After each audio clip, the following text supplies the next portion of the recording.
welcome back to the Pocket Network Podcast, a podcast for real estate professionals like you to innovate your world. Every week, I sit down with professionals from the industry to give you industry insights, to talk about common challenges, and so much more. This week, I'm with Kyle Stanley, or otherwise known as Fearless Kyle, the fearless investor on social media. Welcome, Kyle. Hey, thanks, Margarita. I'm excited to be on. I'm excited to have you. I actually discovered you on Facebook before ever starting this podcast. I was looking at different Facebook groups and you are admin. I wrote it down. You're admin to a group called Airbnb Masterminds, and your group has over 135,000 members. That is pretty impressive. Yeah, I would like to take some credit, but I don't really know that I can take any. I think we just randomly got into an algorithm with Facebook and we accept just about everyone. So it's kind of like they just keep on sending people our way. So yeah, and cool. the content is awesome. So if the content wasn't as good as it was, the Facebook algorithm will never be on your side. Yeah, well, there you go. We like putting out good content, so that's a good thing. Perfect. And so before you started investing in Airbnb and just teaching others, were you interested in real estate, or what type of a background do you have? Yeah, I mean, really just the long story of it is that I was a wantrepreneur for about 9 years before I got into real estate. So started out as a sports anchor on a local TV station in Grand Junction, Colorado. I was 22 years old, right out of college, and found out very quickly that I did not like taking orders from other people. So we call that an entrepreneur. But unfortunately, like I said, I was really a wantrepreneur because I didn't have the guidance. I didn't know what to do. I just had an idea. I wanted to start a business. I wanted to help high school athletes get recruited to play in college. And I wanted to do it through making videos for them. But I didn't know business strategies. I didn't know business structure. I didn't know how to be able to scale business or how to set up a business for scale. And so I crashed and burned in that business, but I kind of sunk with the ship for about 6 years because I just did not want to accept failure. And I'm actually reading a really good book right now called Necessary Endings that I would say, if I had read this book, back in the day, it would have helped me to close this business down sooner, because you know what? It's not about closing a business that's a failure. It's really closing a business just means like you recognize the writing on the wall and you know that your time is worth more. And so, what I can say about that is it honed my skills to start doing other things. So I got into an MLM after that, which a lot of people are like, ooh, MLM. But I will tell you, I got more self-development out of being in a multi-level marketing company just because I was around other leaders. I learned how to build my influence and how to be able to build my leadership. And then I went into some sales. I went into owning another business. Like I tried a bunch of different things. And before you know it, I'm in a Fortune Builders event, which if you're not familiar with Fortune Builders is a really popular flipping and wholesaling how-to company. And, they got me, they showed me everything there was to do in flipping and in real estate. And around this time as well, my dad was actually on his deathbed in hospice because he had been diagnosed with bone cancer. And it was just one of those times where I said, is working every day for the rest of my life, really what I was put on this earth for? Because that's what I saw my dad do. He was a business owner, but he had to be in the business. If he wasn't in it, he wasn't making money. And so I saw my life going down that same path. And I said, well, what could create that passive income? And it was real estate. And so got into flipping houses. On my second flip, I decided to hold it as a long-term rental. And right before I decided to list it as a long-term rental, I said, wait a second, what if I did this as a short-term rental? This was in Fresno, California. And everyone's like, what do you mean a short-term rental in Fresno, California? Like, no one's going to go there for vacation. And I was like, I don't think people are going to come here for vacation. I think they're going to come for family. I think they're going to come for business. And that's exactly what they did. Month one, we made $2,000 net income on this property when we would have only made $600 as a long-term rental. So we 3.5x'd our money. Got down the rabbit hole of, looking at Airbnb, YouTube videos and podcasts, learned how to do it without owning the property. And here we are today. Now went from 0 to 65 properties, over $60,000 of net income per month. in under 3 years. And so it's been a windy road. I know that was a simple question, but that was a long answer. But it's never a simple question when it's about your background. But I think I want to talk a little bit about everything that you said. But one of the most important questions that I have that I think is really important, because the answer is not very predictable. So from all of those things that you did early in your career, you mentioned so many things. Which one of those careers do you think taught you the most for what you're doing today, for what you're doing in real estate? Yeah, I've never gotten that question before. It's so 50-50 between the multi-level marketing and owning my own business, because multi-level marketing, I had the mentorship. So I was able to get to where I wanted to go a little bit faster, but still didn't quite reach that point where I was like, yeah, I'm a success in this. And so I was able to say, like, from that experience, hey, it's okay to ask for help. It's okay to seek out a mentor. It's okay to not have to try and reinvent the wheel. You can actually just take the wheel that other people have done and do it and maybe put your own twist on it. So I learned that and plus the leadership and influence and building a team was really what I learned from that. Whereas on owning a business, I made so many mistakes that I knew, like, hey, I never want to make those mistakes again. And those are like imprinted in my soul of like, I will never build a business like that again that has a ceiling that's so low. And so I learned what not to do in owning a business. And I learned that it's okay to have a mentor and get help in the MLM side of it. So it's pretty 50-50 on both of those. Yeah, it makes sense. It's always those jobs where we don't really think it would be as applicable to our future businesses, that when we look back, we see that's where we learn the most from. From your multi-level marketing, I'm sure that you were in rooms with executives that you would have never met before. It's an opportunity to talk to people and pick at their brain and learn things that you can't just do over social media, over all of these networking apps that where you can message them, but are they going to respond? Are they going to be as honest as if they were sitting there and thinking, oh, my answer may affect how he markets my business? Yeah, no, absolutely. I mean, anytime you get face to face with anyone and get in the same room with people, that's how I built this business with short-term rentals. Is I got in the same room as the people that I wanted to either be more like or wanted to be my clients. And I just got in those rooms. I got face to face with them. And then through, being vocal about it on social media and people seeing that I was doing business with high level people, I was able to build a reputation amongst social media as well, where leads will come in. And I mean, I just got a lead from Arizona the other day. I don't even live in Arizona. We have a business in Arizona though. And I got tagged by someone who follows my content. And it led me to getting in contact with this landlord that wants to, run their place as a short-term rental and wants a management company. And so, it's that building that reputation, I think, starts though in the people that you're seeing face to face. Yeah, building the reputation and also just the wonders of our technological world right now. You have the opportunity to work with people without even showing up and being in the same room as them. That is absolutely incredible. Yeah, it's a pretty crazy world we live in. So you are also not real estate. You are also a coach. So do you coach people one-on-one, or do you have like group coaching? What do you offer? Yeah, we have the six-figure formula. That's the hat I'm wearing right now. Six-figure formula. We're helping people to build a business that's getting to six figures in under 12 months with Airbnb. And honestly, the way that we do it, it works. So, a lot of people want the one-on-one and they want to be, in my face and then asking questions, and I give them that opportunity. And then a lot of people also like to learn from other coaches. And so we have an amazing group of coaches, actually 7 of us combined. Actually 8 of us combined, including myself, that jump in every single week, and we're doing calls. We're talking about specific topics to help you to accelerate your business. And some of our students have gone as fast as we got a guy, his name's Halime Kinney. I actually did an interview with him recently. He signed, oh man, when we did the interview, it was like 33 arbitrage and co-hosting contracts. I know we haven't even touched on what that is. I can get into that if you'd like, but 33 different units that he's now signed in his first 5 weeks of being in our program. And so, sorry, no, not 5 weeks, 16 weeks of being in the program. Okay. And Yeah. Oh, still unbelievable. And then after 5 months, he was at 50 contracts. He just sent me a screenshot the other day that he's already, since February, he joined us in February. We're recording this in July, right?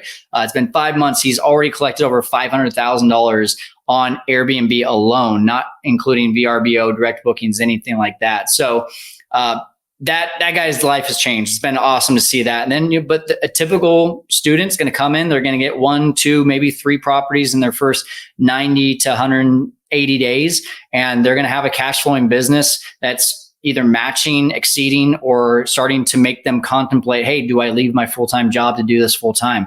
That's how quickly it moved for me. So everyone just follows the formula. That's why we call it a formula, because you just literally follow the step by step and you can be at that position. We just had a guy actually retire from the FBI because he was doing so well with short-term rentals. So it's been amazing to see the impact that's had on other people. Yeah, and it's 100% believable. I personally know someone who bought a home. They bought a vacation home in Palm Springs, and you know how you should know probably better than me how Palm Springs is a pretty big Airbnb area. Maybe not Airbnb, maybe all types of short-term rentals. But he was telling us how with that one home, he has absolutely no effort. He doesn't go online all the time trying to track anything. He's not the best at responding to the people staying in his home. So with literally almost zero effort on his side, all he does is hire someone to clean after the guests and just take his money. He was telling us how he does not pay his own mortgage, whether it's on the house he's living in, and then he bought another vacation home for his family. And he's like, I'm not even going to put that one on Airbnb because the Palm Springs home is paying for all of that. So we'll have that as our own private family home. So imagine if he had actually applied himself, if he actually applied this formula of yours, this guy would probably be quitting his own full-time job and just working off his 3 homes that he has right now. He could probably be in the 6 figures too by the end of the year. Yeah. Yeah. I mean, that's the great thing about this is like, it doesn't take 100 properties to turn this into a 6-figure business. We literally had one student reach 6 figures with his first 4 months was 1 property. And then he added a second property in month 5 and reached 6 figures. That's incredible. And when you do high-end properties like that, it can literally like just one contract signed. And again, we're not talking about owning these properties. We're talking about doing this without owning the properties, which we haven't even gotten into yet. So that's the beautiful thing about this. Before we get into that, so I read on social media that when you started off with Airbnb, you were renting just a single room in your home. Mm-hmm. Yep. So you don't even need the full house. You could just rent out a single home. And how does that work? How do you regulate that? Are you always around? Are you almost like a landlord there? Yeah, I mean, it's literally like just having a roommate, but it's just a rotating wheel of, you can have someone in there for one night, you can have someone in there for a year, and they book through you on Airbnb or VRBO or, one of the Furnish Finders is another really good one. And I mean, I live there. So I don't know what else to say. I live there and I had people come in. I made some really good friends along the way too, but I was basically getting anywhere between $40 to $60 per night for my room in Fresno, California. My mortgage was being more than taken care of with that because we were at about 70% occupancy at those rates. So like this guy that you just mentioned, I mean, I haven't, until I moved in with my wife into our new house, I hadn't paid for my mortgage in the last, 3-4 years. Because I was doing it as a room out of my house, and also kind of graduated into having a property that I lived on that had multiple units. So I was able to live in one of the units, and the front house was being Airbnb'd, and so I was living for free at that one too. I was actually getting paid to live at that one. I love it. At what point did you realize that you can turn this into a business? Yeah, it goes back to that second flip that I did back in May of 2019 when I listed it, got those results right away. I was like, how many times can I do this? So what I did was I actually looked up on, like I said, on YouTube and podcasts, I started hearing about this arbitrage model where you could rent it out with permission from the landlord and then sublease it on Airbnb. And it made a lot of sense. There were so many different more advantageous reasons why a landlord would rent out to me than a regular tenant. the condition of the property, the fact that, squatters was really not going to be an issue, paying rent on time, all these things that were going to help me to look way better than that long-term tenant. And so the next question was, well, if I can go and furnish a house, sign a lease, give a security deposit, and be $15,000 in rather than going and putting 20% down on a $300,000 home and then paying close to six figures, I can scale this business a lot faster. So now, how many times can I do this? I called Airbnb. I said, hey, do I need to have the deed to the house to list? They said, no. I said, okay, that's great. Is there a certain amount of listings that I can list with you? They said, no, you can have as many listings as you want. I said, well, then I'm doing this. So that was May 2019. We had 6 units by December of 2019. We netted $7,800 that month with 6 units. Grossed right around, I want to say $16,000. We were keeping over half of the, right around half the money. And then basically found out about this opportunity to co-host, which is really just managing for someone else. They furnish it. They have all the financial responsibility. I go in and I'm now the manager. I list it on my Airbnb profile. I host the guests. I use my team with cleaners and guest communication, guest services. And I charge them a certain amount, certain percentage based on how I perform. Pretty average for the market is 20%. So if I made that person $5,000, the first 20%, $1,000 right off the top goes to me, and I have zero financial responsibility to that property. When I found how to do that, I was like, well, now I don't need any money. Now I can just go convince owners to go buy more properties and list them with me. And that's when we really took off. Now that was also in the middle of COVID. So we had a little bit of some pause, reset, figure out what the market was doing. But from July of 2020 to November of 2020, we went from about 7 units to 25 in those 4 months, all with other people's well, actually 2 I bought, but the rest were with other people's properties. So 16 co-hosting gigs in the span of 4 months. And like I said, we've more than doubled since then. So how do you find those people to co-host with? Do you look straight on Airbnb and contact them? Or are you finding these people out in the real world and convincing them to sublease their home or whatever it is? Yeah, there's so many different ways to do it. I'd say find your strength. Is the way that I did it. My strength is networking. We were just talking about that, right? Like, I can get in a room and I can make a friend pretty quickly. I can act professionally and also make them laugh at the same time. Like, there's some things that I'm really good at that I know I'm like, hey, I can meet someone right now and they can be pretty comfortable with me. So going and meeting people and having that arbitrage or that co-hosting conversation, I know they're going to be comfortable. I know it's probably going to go pretty well. And at the very least, they're going to say, hey, that's not for me, but thanks for telling me. If that's not you, if you're not good with sales, if you're not good with people, and you're like that just, I literally am going to crap my pants if I do that, kind of feeling, then there's a lot of other ways. There's a lot of people are doing Facebook or Google ads, like actually optimizing to be able to target landlords. Flyers and direct mailers that you could do to landlords that are maybe don't occupy the home. Maybe they live out of state. You can target them, and maybe they have really annoying tenants that are never paying rent on time, and you can convince them to kick them out, and you come in as the land or as the arbitrage or the coast. There's also just straight up picking up the phone and playing the numbers game. Hey, I don't have time to go and meet with a bunch of people, but I'm good on the phone and I can, hammer it out. Hey, are you open to short-term rentals? Hey, are you open to short-term rentals? And just boom, boom, boom, boom, boom, phone call. And maybe you close 2 out of 100, but you know that you have that kind of leads in your area. There's a lot of different ways. I personally have not seen much success with people just going on Airbnb and targeting underperforming properties.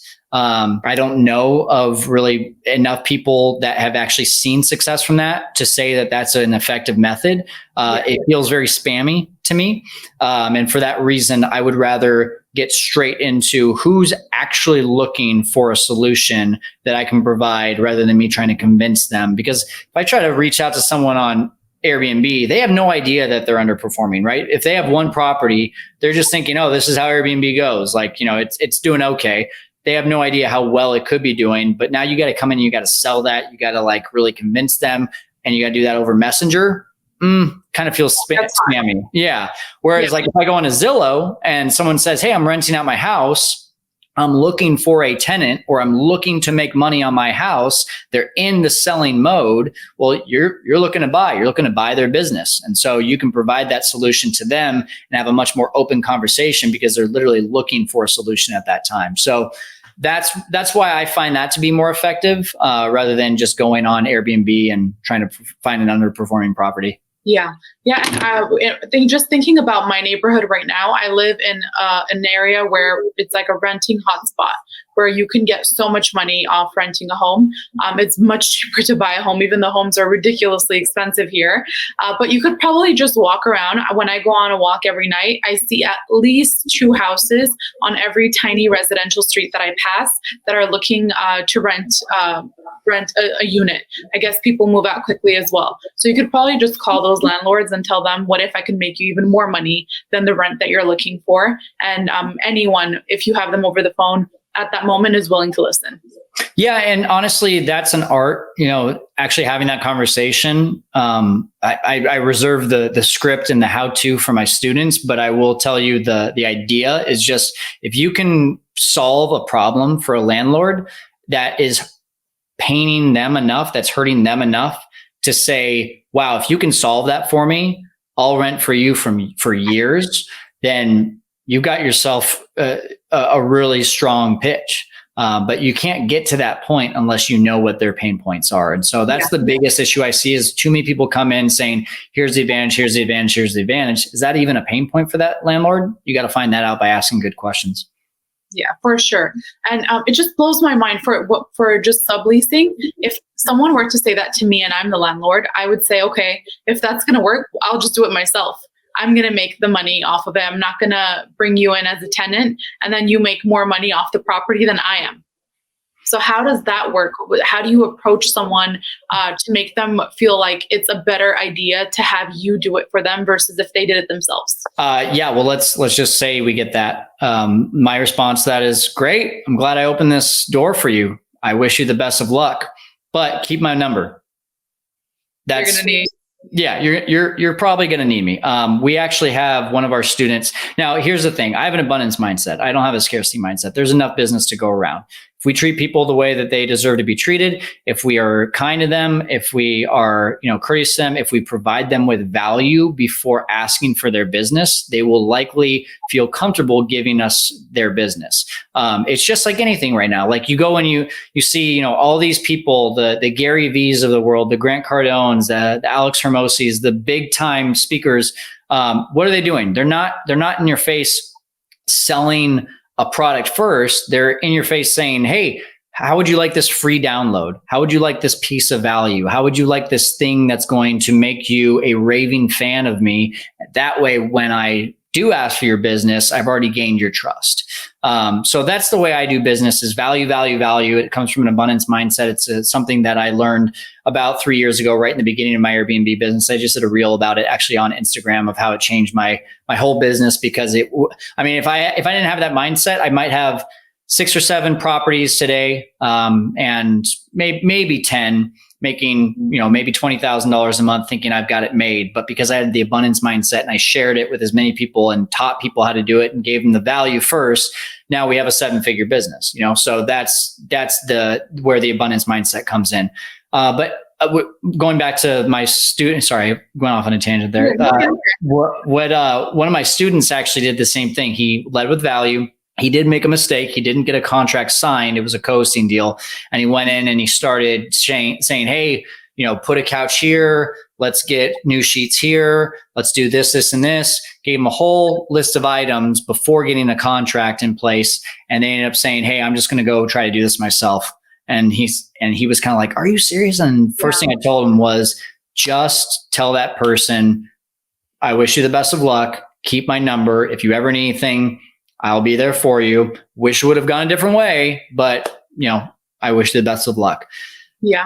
Not only did she call him a couple of months later saying I made a mistake, she also referred her next door neighbor to him before she decided to make that call and say, hey, I made a mistake. So she was giving him business because he didn't get all mad and pissy about it. He stayed professional about it.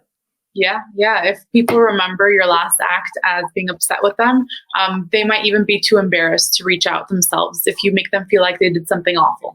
Yeah. Oh, 100%. It's just like dad yelling at you because you did something wrong. Now you're going to go to mom, and you're not going to feel too comfortable going to dad. If dad had just said, hey, it's okay, you messed up, here's how we get better next time, that kid's probably a little bit more comfortable going back to dad. So, it's just that same mindset. Yeah, for sure. And I love the abundance mindset that you keep talking about. And I think I saw one of the videos that you were talking about. I think the title was The Secret to Running the Most Successful Airbnb Business. And the number one thing that you said was have a team. So when I think Airbnb, I think of just random people, just having an extra property, a vacation home, let's say, and when they're not there, they want to make some money off of it. I don't actually think of a whole team, but you are actually having people think of this as a business, so that now the capabilities of the property are limitless.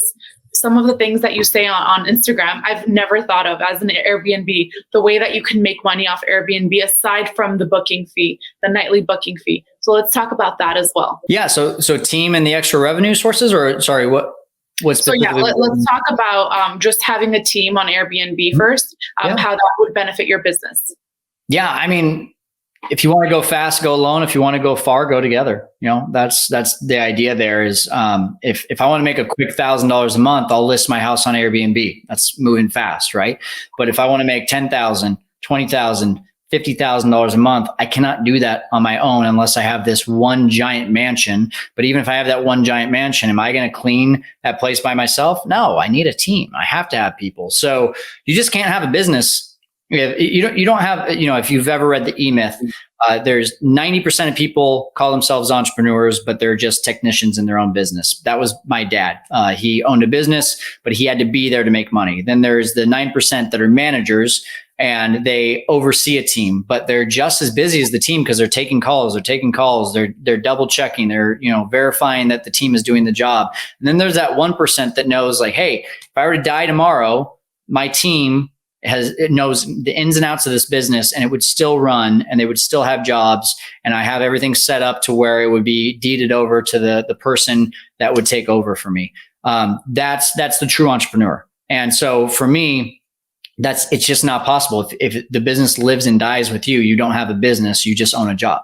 Yeah. So to your point, I'd say, rough numbers, 90% of people on Airbnb, they also say 100%, or what is it, 60% of stats are made up on the spot. So 90% of people on Airbnb are probably just owning one house.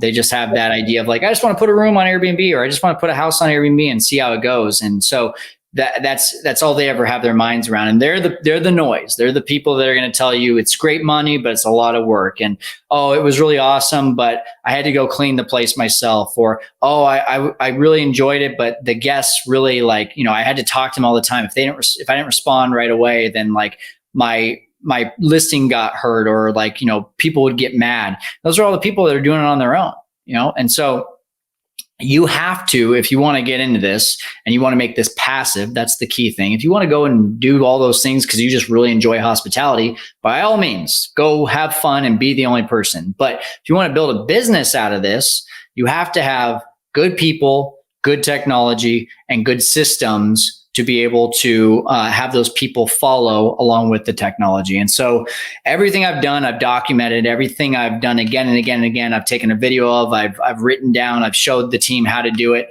and they are able to go and do it on their own, about 90% probably as well as I can for the majority of things. Now, I will also say there's another like 40 or 50% of tasks that I sucked at, that I hated. And I knew if I wanted my business to thrive, I had to find someone that could do it better than me. And so for that, I'm finding someone that's doing it twice as well as me. And that's the biggest difficulty is us thinking, hey, I'm the only one that can run this business. I'm the only one that knows where the towels are. I'm the only one that really cares about the condition of the home. And that's just not true.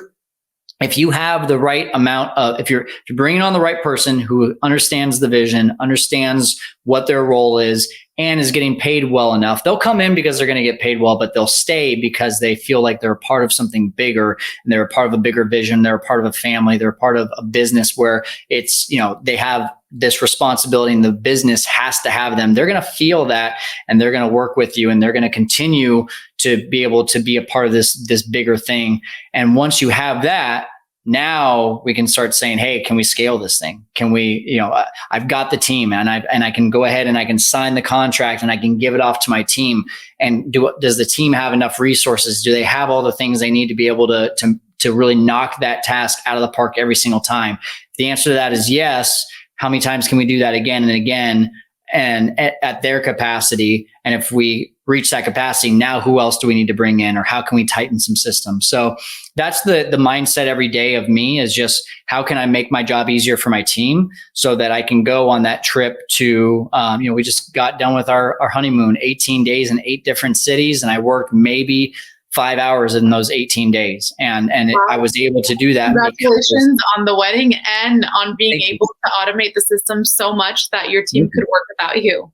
Thank you. Yeah. And so, but it comes from knowing where you're going with this, understanding that this is not a hobby, this is a business, and bringing on the right people and the right systems to be able to offload those things, because it's my responsibility to keep these people employed, whether I, get in an accident tomorrow or I'm here for the next 70 years. I need to make sure that they're taken care of. Yeah. Yeah. And it's really important to have that mindset as a leader, and to think of not only what you can help your employees do, but what they can help you do so that you can have a chance to breathe. Too many people are being burnt out. Too many people kind of crave that feeling of importance, where if I'm the boss, I want to feel like I can do it all. Like they can't do A, B, or C without me, and they need me to start off the process. So it's very important to recognize the talent in other people, and also, most importantly, to be able to step back and let them excel, to let them be better than you, to let them continue on.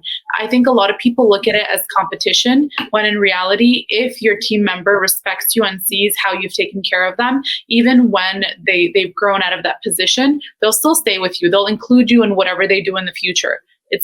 It's not all about competition, especially in anything real estate industry. I consider Airbnb part of real estate. I think in real estate, we see too much competition, but everyone that I've interviewed has that same mindset as you, that if I work together with other people and if I give them value, all that's going to do is help my business rise. Yeah, there's no such thing as competition. There's only collaboration. It's so funny, especially when I see people come in who are realtors. And I just want to shake that industry. Like, I just want to take the entire realtor industry and be like, do you realize that person only gets paid when you get paid? Like, you need to be working as a team. You do not, as soon as you start going to battle, you don't go to battle for your clients. You go to battle with your clients, with your realtor, and make sure that you all have the same goal. You want to close this property. So like, when we get realtors in, it's really funny because I tell them like, hey, go find other Airbnb hosts in your area and network with them. And they're like, well, like, won't they be scared that I'm gonna like steal their ideas? I'm like, no, like, if you need, I am like the biggest hosts in our area, along with me, we're right around the same amount of properties. We both have about 55 to 60 here in Central California. He and I are talking on a weekly basis, and we're collaborating. We're talking about like, hey, where are you getting your bookings from? Wow. Oh, you're talking to more nurses. Okay, cool. What site are you using? And we're openly doing that because we realize like there's enough business to go around. And if I have someone that I can't help, I'd much rather have a great resource for someone that I trust that I can send them to. Hey, you can't book this house tonight. All of our houses are actually booked, but I do have another host that has another 60 properties. I bet he's got something that's open. What do you think he's going to do if I send him a booking? He's going to turn right back around and ask me the same thing. Hey, I got a guest that needs a place, but I don't have a place to put him. And he's going to send them my way. It's just like this is the new way of doing business, is that our competition should be our collaborators. We should be masterminding with them. We should not be, trying to, we want to continue to be the best in the area, but we're not like looking at our competition and saying like, I'm going to one up you. It's like, no, I'm just going to be the best they can be. And if they come to my door, I'm going to share what I'm doing. And if I come to their door, I would hope they would do the same thing. Yeah, speaking to realtors, especially lately with people having a team, I think they're kind of trending towards what you're saying, but also just especially when the cameras are off, sometimes the realtors that come onto the Pocket Network for a podcast, they will tell me these horror stories. And I think they're just traumatized by someone who acted like they were their friend just to steal business. Obviously, long term, we know that's not going to work. We know that if you steal business from that one person, now they've told 5 other people who will not want to work with you in the future. But I think that's where it's coming from. And I do see it changing even in the real estate industry. It's still very competitive, but I think people are recognizing that they can make a lot more money if they have a team and a support system, most importantly. Well, and it kind of goes back to the mindset of, hey, what if I go and talk to a landlord and they say, I want to do it myself?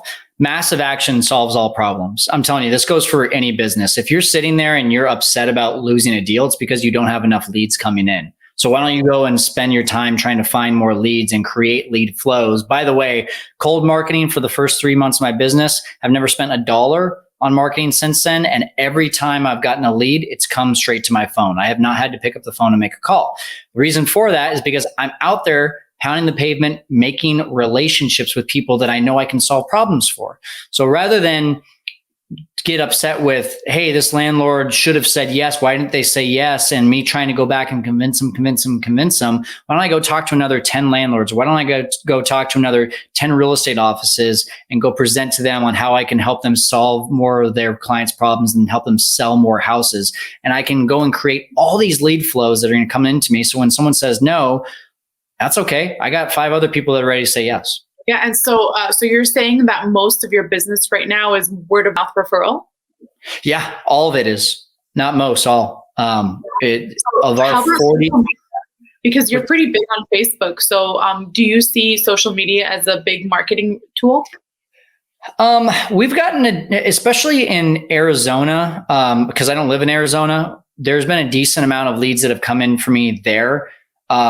In Central California, it's mainly been just through going to meetup groups, shaking hands, going to real estate offices, doing presentations, things like that have gotten me that lead flow.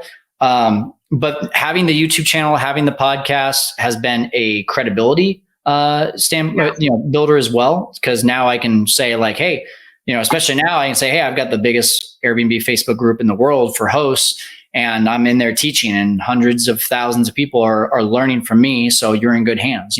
That's a huge credibility builder. But if you are just getting started and you're like, I don't have that, I don't even have the Airbnb experience, do like what Margarita's doing here. Start a podcast, go and start interviewing the people that you want to be in the same room with. That's why I started my podcast. It did not used to be called The Fearless Investor. It used to be Fearless Flipping. And Fearless Flipping started when I flipped my first house and I said, great, I've got my first house and I want to go get more. How do I do that? I got in the room with other people and I started interviewing them for my podcast rather than saying, hey, can I pick your brain? Which, by the way, no one likes being asked that question who's a high producer, just so you know. Just ask, hey, can I provide you with some value? Would you like to be on my podcast? Hey, I've got a blog. Can I, shout you out on my blog? Just get a couple minutes of your time, interview you for my blog. If that's not your thing, maybe you can start a meetup group in your area. My good friend Stratton Brown, he had just started wholesaling in real estate, started a meetup group, and now today he's making over $500,000 a year, and he's known as like one of the big guys in our area of real estate investing. But he'll tell you when he first started, he'd only done a few deals, and people were coming and learning from him, thinking he was a big deal, but also he was bringing in guest speakers and learning from them and developing relationships with those guys. So find that thing that you can provide, that you enjoy, a value to those people that you want to be in the same room with. And that's the easiest way, the fastest way to me to success. Yeah, that's pretty incredible. And that's really great advice, because no one's going to turn down free assistance or free help with a business plan, marketing plan, whatever it is that's your strength. You could probably just message someone and say, there's a way you could do that better. If you jump on a 5-minute phone call with me, I'll tell you exactly what to do. And then now all of a sudden you have someone that normally would not have responded to your message on the phone, listening to what you have to say. Yeah, that mindset, I would switch it just a little bit. And rather than saying like, hey, Mr. Professional, I want to tell you how you can do something better. It's, hey, I've got this thing that, just like exactly what happened. Like Margarita, you and I didn't know each other. You reached out to me. You said, I got a podcast. Would you like to be on it? I said, yes, because that's valuable for me. I want to get my word out. I want to get my name out there. You didn't come to me saying like, hey, you need me. You just said, hey, would you like to be on my podcast? No, you don't need me. Yeah, exactly. Well, yeah, but that's the thing is like, I would say if you can have that thing that's valuable, that's going to, be able to bring that person even more credibility in their space, or be able to show them this new way of doing something, and you're giving them that for free and just your own time for free, that can be that way you can make that relationship for sure. Yeah, for sure. This is actually the second time that I've heard that in this season. So this is now season 2 of the Pocket Network. And episode 1, we had Ed Stulak, who's a realtor from New Jersey, but he also is an amazing marketing professional.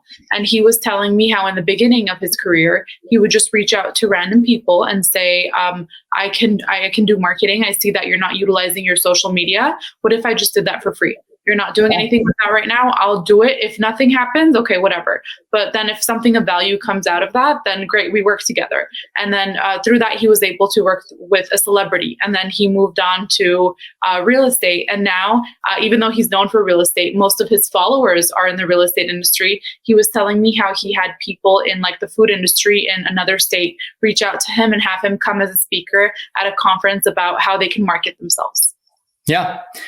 And you actually bring up something really good that's applicable in my business. So the easiest way to get started in my business is if you have an extra room out of your house, you rent it out. You can get to Superhost, you can get the experience, you can understand the Airbnb algorithm. You learn so much, and you can literally just do it for even 1 or 2 months and accomplish all of that. Convince your wife, convince your husband, do that.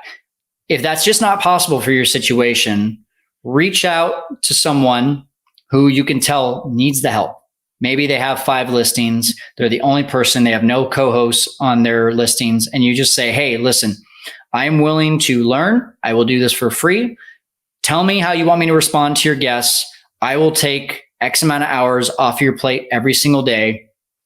But you got to be clear with them. Like, hey, I'm going to do this for you, but my goal is to eventually, have my own Airbnb business. It's not to, just be working for you, but I'm going to be forever grateful. And I want to help you for a little bit. And I'll even help you find someone to replace me once I'm on my way out. Like, if you can do that, especially that really overwhelmed host that has 5 to 10 properties and doesn't have any help, man, they're going to be like, yes, please help me. And you get all that experience and get to put that as a badge on your resume to when you do want to go and start doing arbitrage or co-hosting. That is great advice, especially just me as an Airbnb user.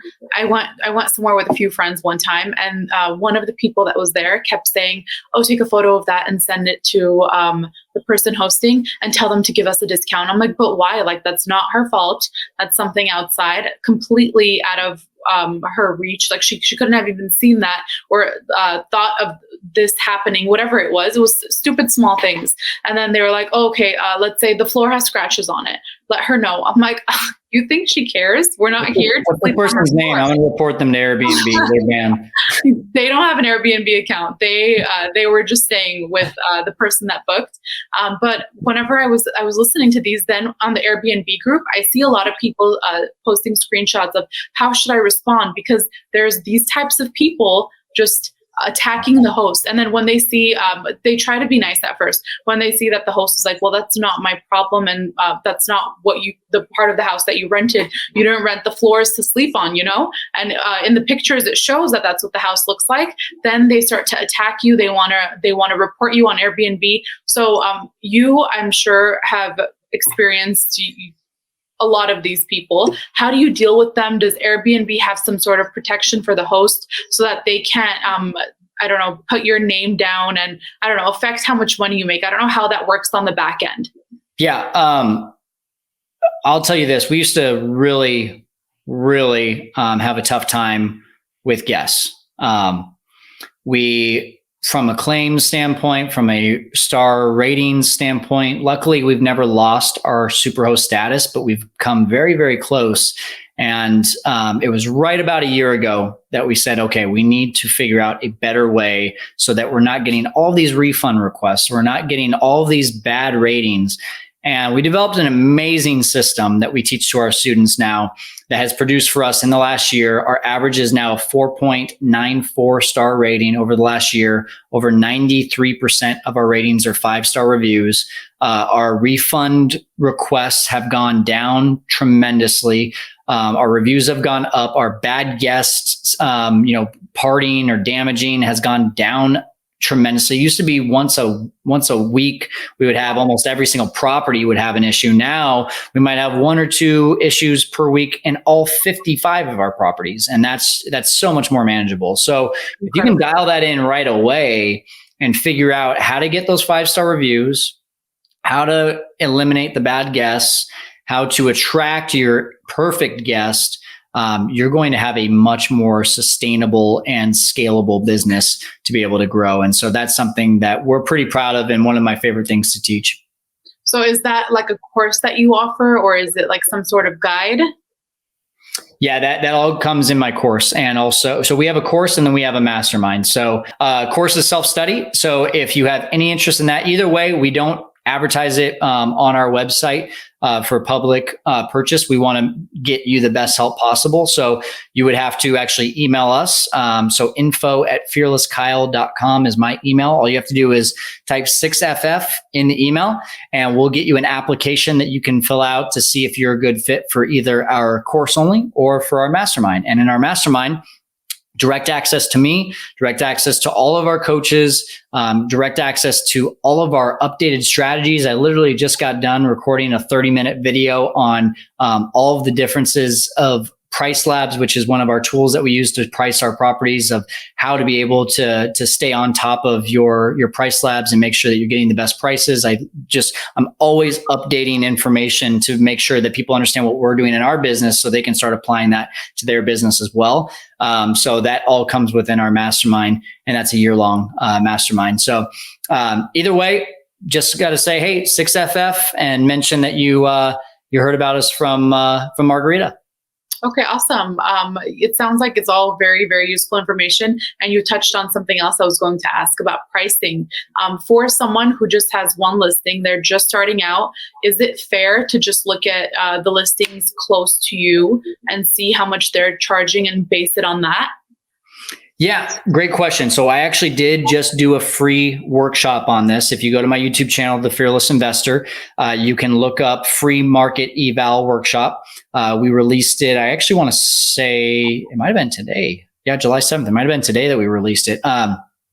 So go take a look at that. AirDNA is your number one resource. So it's the MLS of Airbnb. If you have a 3-bedroom, 2-bath on Main Street, you can look at other 3-bedroom, 2-baths on Main Street, First Street, everything within a radius there, and see what is their nightly rates, what are they making, how does that compare to your listing? And so that's what I would do. But we had that free workshop to show you exactly how to systematically go through and evaluate a property and a market as well.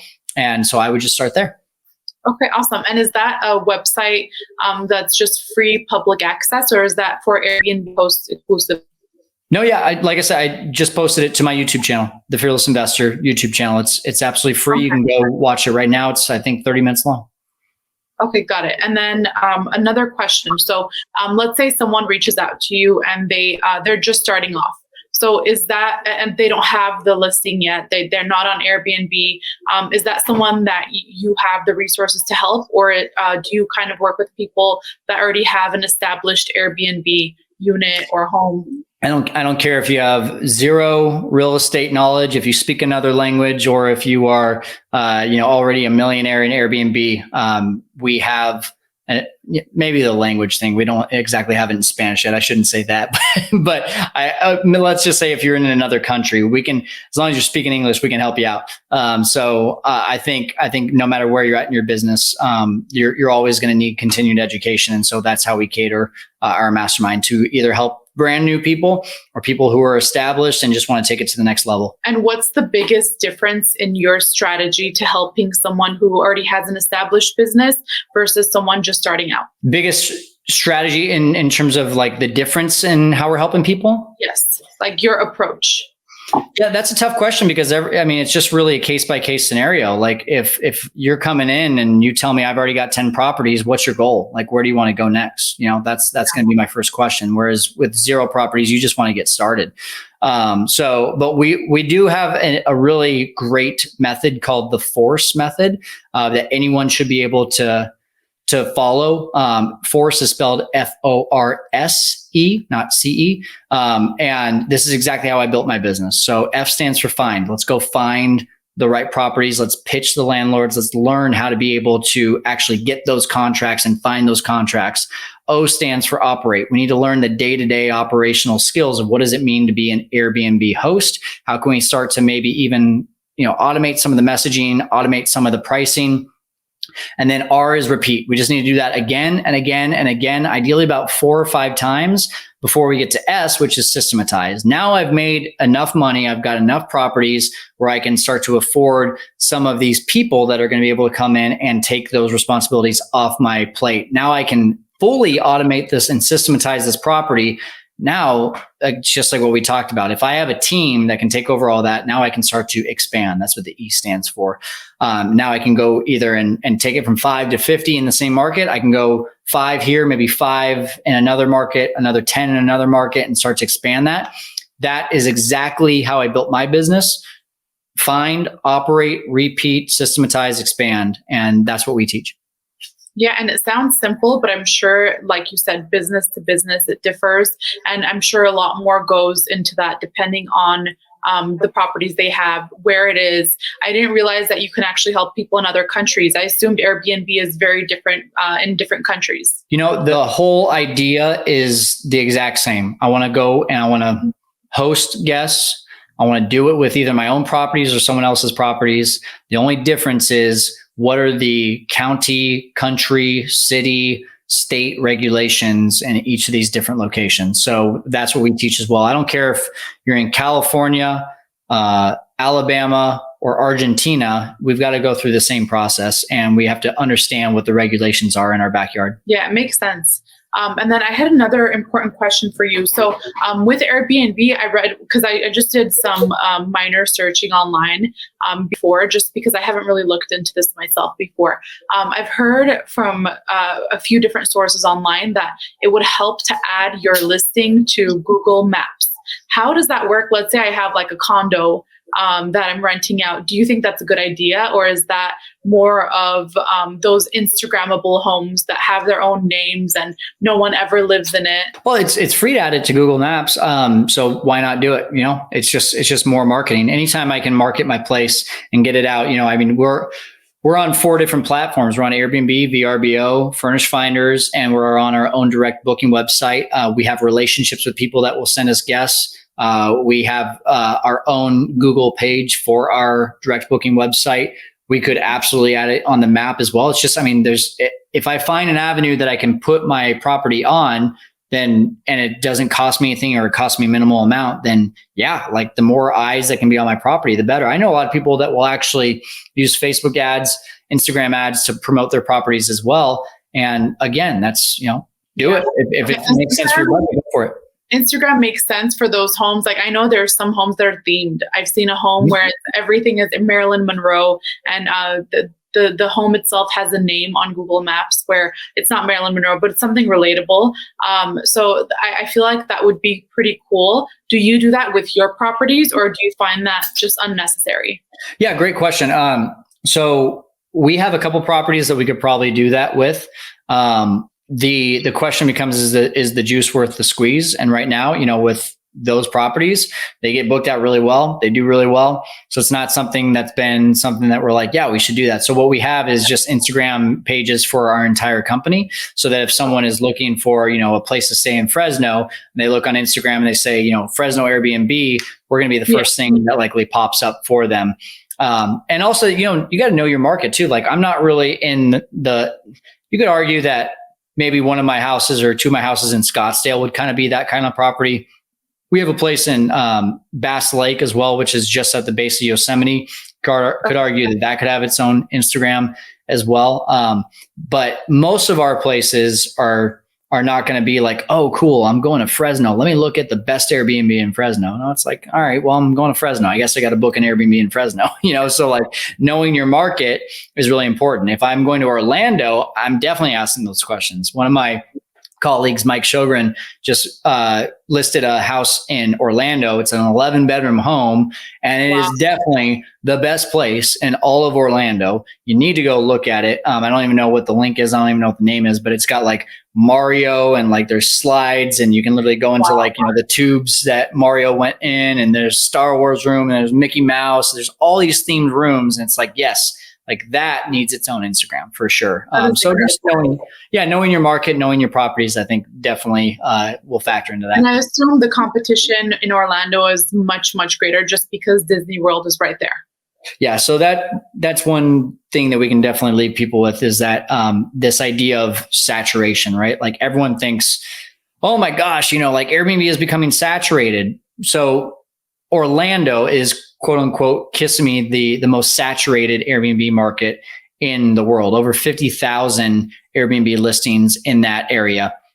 And for that reason, someone would look at that and they would say, well, I'm not going to go get a short-term rental in that area because it doesn't make sense for a return. Mike went over here and said, screw that. I'm going to go buy $1 million home. I'm going to make sure it is the only one of its kind in the area. I'm going to pimp this thing out big time. I'm going to make it as good as possible.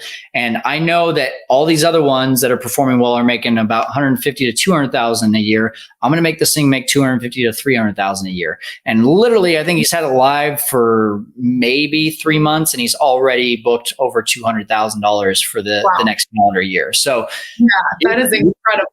Yeah. So you can take this idea of saturation and say, yes, if I'm just like my competition in quotes, because we said there's no such thing as competition, right? But if I'm just like everyone else, then yeah, this is probably too saturated of a place. But if I'm different, if I'm unique, if I'm doing things that are really special, the top 5-10% of my area, then I can really thrive. And so that's where I would recommend looking is how good does your place need to be in a given area?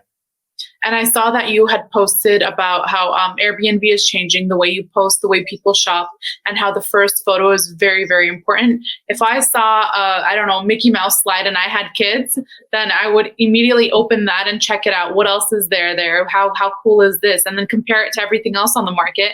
And if it's not comparable, then I'm booking that.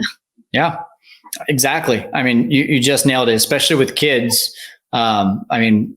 I think more so than ever today, parents are booking vacations based on how it makes their kids feel, not how does it make them feel. Yeah, for sure. And you also want the kids to be able to keep themselves busy so you can actually relax for at least 5 minutes. So if they have these Mickey Mouse slides, then I'm not a kid and I would probably keep busy with that for at least 30 minutes. Yeah, exactly. Go play. Have a good time. Yeah, exactly. So we touched on this, but we didn't really discuss it. You had a video about how else you can make money other than the nightly booking fees on Airbnb. Yeah. Let's talk more about that.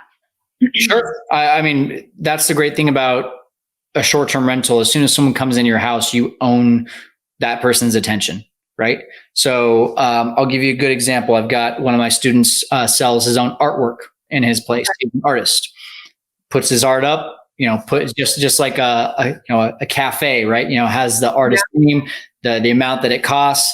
His cleaning team takes inventory of it before the guests show up, and then they take inventory after to make sure that nothing was taken. I love that. Yeah. Oh, it's awesome. There's people that will do private chef opportunities. One time for when I got married, we went over to I think it was Monterey or Atascadero, one of those small beach towns in California, and I said, hey, I want to have a thing of wine, and here's the note that I want. Can you do me a favor? Can you write it out for me and put it right there? And I asked that of the host. They said yes, and I paid him a little bit extra. So I can do all these things, extra guests, early check-ins, things that you can sell in the property, snacks, things like that. There's a lot of different ways that we can create income within these properties. And especially if you're in a really high touristy vacation area, what about just going and saying, hey, like one time I went to a place in Hawaii and they had a whole list of tourism places. And they said, hey, mention my name and you get 10% off. I can guarantee you that person, as soon as I mention their name, not only am I getting 10% off, but they're probably getting a little bit of a kickback as well, just by referring out to the best scuba diver or instructor in the area, stuff like that. So it's literally anything that you can think of, you could probably do. And it makes sense. If hotels are doing it, then you should take some hints off their pages. So with hotels, they charge you like, what is it, $8 for a bottle of water. If you have bottled water refrigerated in there, it'll make the guest life easy. You don't have to charge $8 a bottle, but then you can let them know you don't have to bring your own water. I have it here, and it's $8 a case. You might be paying $2 for that case, but if it was me, I'd rather pay $8 than carry it with me in the car. Yeah, exactly. And so, I would say for us, the biggest thing is if you're getting started, it's really easy to manage that kind of stuff. If you're wanting to grow to 20, 30, 40 properties, that becomes a little bit tougher. But you can also take the mindset of my other colleague, Rachel Gainsborough, and that is the most amount of income at the least amount of properties. That's her business model. She just does all luxury properties, and that's a lot easier to manage those kinds of things. So it's just a fun industry, Margarita, to be able to just have so many opportunities like this. Yeah. But even in the luxury market, sure, you might make the most amount of money with the least amount of houses, but then imagine onboarding 2 extra people and being able to make double what you're making. And then they're doing all the work for you. You don't even have to do any extra work. Exactly. Yeah. So I guess it just depends on the person and how far they're willing to go. Absolutely. So do you think that it's possible to have that luxury Airbnb in a place like Fresno, where typically that's not what people are looking for? Yeah, again, it just goes back to knowing your avatar. So me personally, I know the number 1 and number 2 reasons that people are going to travel to Fresno are going to be for family, coming back and seeing mom and dad. Now they have 2 kids and there's not enough room in mom and dad's home to be able to have her husband and 2 kids, right? They got to go get an Airbnb. The other one is going to be travelers, or not travelers, sorry, business travelers. So nurses and solar employees and, solo business travelers that are looking to do work here for 2 weeks, construction workers, things like that. So for me, knowing that that's my avatar, do they want luxury? Not really. What they really want is a pool. So I really love giving a pool because that's going to get a primo price, is having that pool. But will that, like that beautiful chandelier and a 20-foot ceiling get that much more than a basic 4-bedroom, 2-bath? I just haven't seen enough data to really show that. But what might work is throwing a Peloton bike in there. If I got a nurse who doesn't want to go get a gym membership, but wants to be able to have that workout equipment, cool. She's probably going to book my place and for a little bit more compared to someone else. So those are the things that you want to start looking at. Who is your avatar? And really, you can go and you can try to figure that out before, but you're going to learn the most just by hosting people. Yeah. And does subleasing work on luxury properties, or do you think that the landlords of the luxury homes are a little bit different? Oh, heck yeah. I mean, you can sublease a luxury home. You can sublease a trailer. you can sublease anything. People doing it with tents out like in the middle of nowhere, which blows my mind because I could probably buy a really good quality tent for much cheaper. But I don't know. I guess they have some other things. I haven't clicked on the links. Yeah, go try it. See what happens. Yeah, that is incredible. So basically, you really don't have to have much to be able to start an Airbnb business. With the way I was thinking you have to have enough money to buy a home and be able to sustain that mortgage by yourself, just in case you don't have the business to be able to cover the mortgage every single month. But it seems like you could rent, you can lease, you can probably just work with someone who has the home and split the income. So there's so many different ways that I'd never thought of. Yeah. And what we don't know can't hurt us. And And so I can tell you for the first 3 years of my business, not knowing about making money in an entire house, I was just doing it as a room out of my house. I lost tens of thousands of dollars.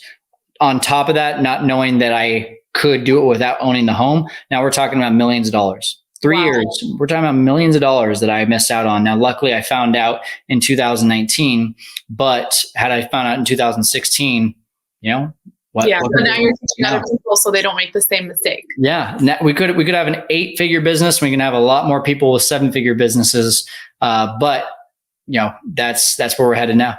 Incredible. And this also just, with the American dream, it's to have all these nice things. And in the past, we've been told you have to go to school, you have to have like this corporate job in order to be able to afford this American dream. But now all of these people, we call them the starving artists. They could probably just sublease a home and sell their art on the side as well and make a ton of money out of it. So now it doesn't matter what you want to do with your future. As long as you're smart about it, you can make a ton of money doing it. Yeah. I mean, my wife and I talk about it. Our son or daughter, when we do have a son or daughter is going to go to college, they better either want to be a lawyer, a nurse, a doctor, or something specialized that you have to go to school for. Because I mean, we're in a year where college, I think more people are starting to see that the average person should not go to college because they're going to be in years and years and years of debt for something that they likely don't even use in the real world. Yeah. And I'm very grateful for my time in college. It led me down this path of where I am now, but I was a sports broadcast major. I'm not even in sports, not on TV. You could argue YouTube is kind of the new TV, but also at the time you would have never known that this would be your future. Yeah. Well, and I also didn't have people telling me, I didn't have people feeding my mind with, hey, there's this thing called passive income and you don't have to work till the day that you die. I didn't hear the word passive income or a passive cash flow until I was 26 years old. And I just think that, that's just a product of the fact that it's not going to be taught in schools. We're not going to learn that from teachers who have shown up and have to work every single day. And we need teachers. We need all those people. But at the same time, people like me that I wish I would have known about stuff like this and I would have had a much different path. And now I get envious because I'm like, I meet this 19-year-old who's hungry and has heard about real estate investing, has heard about Airbnb. And I'm like, I wish I could go back to when I was 19 and have that same information. So take advantage of it. Like and on the flip side, if you're 70 and listening to this or 80 or, there's no time that's not the right time to get started. Yeah, for sure. I completely agree with that. And I know it's a very unpopular opinion to agree with saying you don't really need to go to college. But of course, like you said, it depends on the industry. I went to college as well. So I know that's not something that anyone would expect me to say. But if you're wanting to be a real estate agent, depending on what skills you're able to learn from your network, it might still be smart to go get that business degree, depending on the school you choose. Because I know for my business degree, I chose going to Pepperdine. And it's because I did some research on all the professors that teach there. So the school was much, much more expensive, but I was able to sit in a room with professors who have either worked for or own companies literally making billions of dollars every single year. So I was able to get their personal email, get their personal number. And then when I was starting off with this business, I was able to send them my business plan, to send them some podcasts for them to give me some feedback. And I would have never had that if I chose not to go to school and say, you know what, podcasts and anything real estate, you technically don't need a degree for any of it.